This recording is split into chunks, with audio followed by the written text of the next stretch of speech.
At about the same time also, strange thing happens to the European Jew.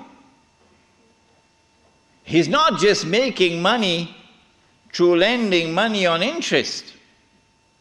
No. The European Jew gets a windfall. A massive amount of wealth now comes his way. How? The hadith was that the earth would yield up its treasures to Dajjal. A child was playing, a black child, was playing in a village in South Africa. And this child, in the middle of the 19th century, found a big stone, glittering stone. Child took it home, showed it to the parents. Parents took it to the chief of the tribe. Chief of the tribe took it to the white commissioner. White commissioner sent it to Cape Town or Johannesburg, one of these places, to have it examined, and promptly came the reply that this was a huge diamond. You think that happened by accident? You're living in Disneyland. No, the stage was now set when that diamond was discovered. Because now we know where the diamonds are located. By this time, Britain, the scientific and technological revolution has given to Britain in particular, and Europe in general, the technology to be able to locate underneath the earth, in the interior of the earth, the diamond veins. And the technology we wish to mine for it down in the depths of the earth, technology which never existed before. And so now the southern African region becomes a cluster of diamond and gold mines. One mine in particular becomes the most famous one of all. 3 months ago, I stood myself at that mine. It was the biggest man-made hole in the world, in a town called Kimberley. You heard about Kimberley diamonds. Yeah. When the diamonds were discovered at Kimberley and in the surrounding areas, it was the biggest discovery of diamonds in history. And I would suggest to you who are young and who have a thirst for knowledge, go study this part of history, because tonight we have limited time. What the Jews did, using an Englishman who was not a Jew, Cecil John Rhodes, using him as a front man. They always use a front man. But they stood behind him. And they were able to manipulate the situation and gain control of the diamonds. The De Beers Consolidated Diamond Company emerged and taking control of the diamonds. And the Rothschild family in Europe finances now the mining operations. And the bulk of the wealth which now emerges out of South Africa land up in the hands of the Jews. In 1914, the Kimberley mine was closed down because it had yielded all that it could yield. The rest that now remained was just chicken feed. So they closed it down in 1914. When I went to that diamond mine in Kimberley, there were wheelbarrows filled with plastic cubes to show you, give you an estimate of how many diamonds came out of this diamond mine. There were 5 huge barrows filled, brim, heaping with these plastic cubes. That's how many diamonds they got.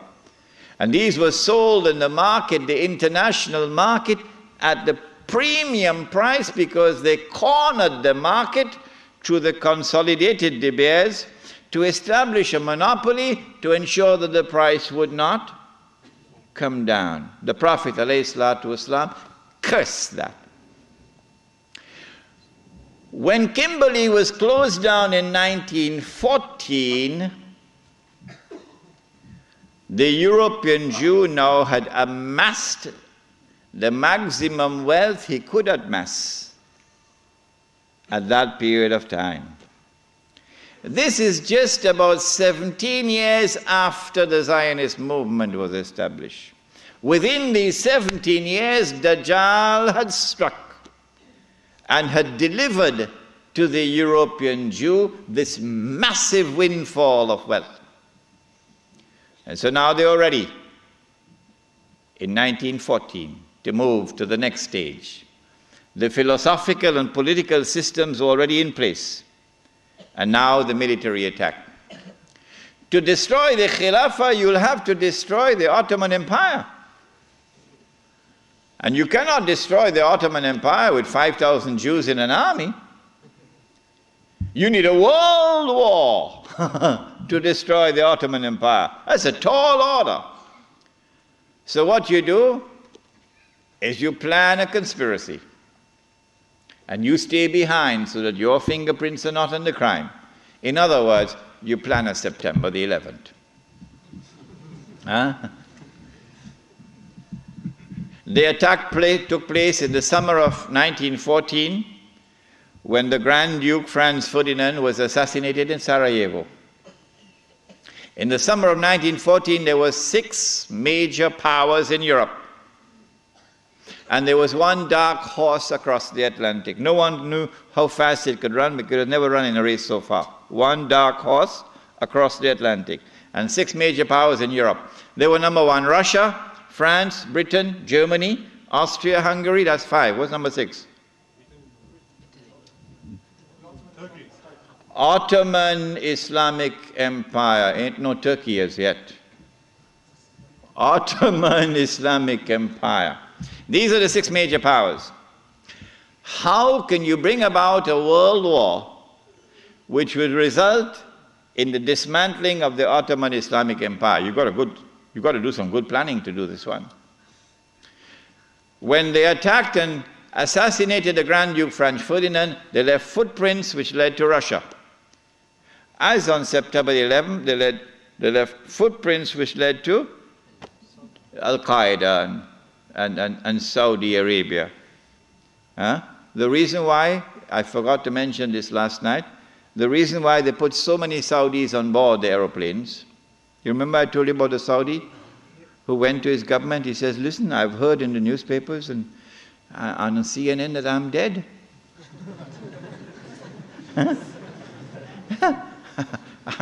It seems to me as though I'm alive.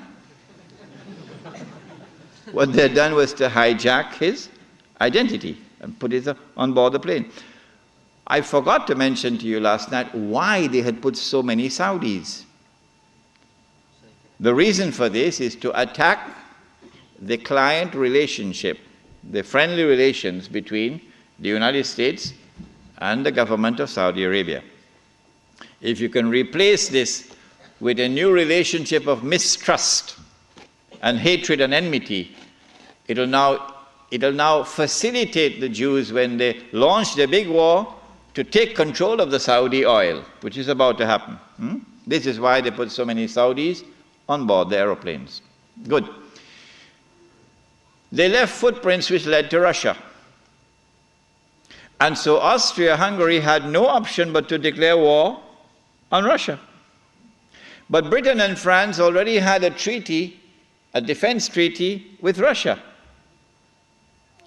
The Secretary of State, or the Foreign Minister in Britain, was a Jew.